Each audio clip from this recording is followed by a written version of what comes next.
অল্প বয়সে ধনী হতে চান? ধনী হতে চাইলে যে আমলটি করবেন, ছোট্ট একটি আমল করুন।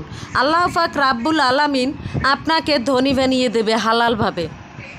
সুবহান আল্লাহি অবেহামদিহি সুবহান আল্লাহি নাউজিন আস্তাগফিরুল্লাহ।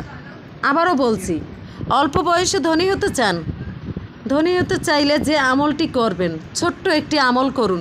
আল্লাহ পাক রাব্বুল আলামিন আপনাকে ধনী বানিয়ে দিবেন হালালভাবে।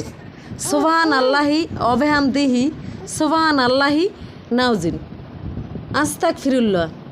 নেয়াত গুণে বরকত। আল্লাহ যা করেন মানুষের মঙ্গলের জন্য করেন। ইনশাল্লাহ যে যেরকম নিয়ত করবেন সে সেরকম ফল পাবেন। আমি আমার মতো নিয়ত করি, ইনশাল্লাহ আমি ভালো ফল পাই। আল্লাহর কথা মেনে চলার চেষ্টা করি, ইনশাল্লাহ।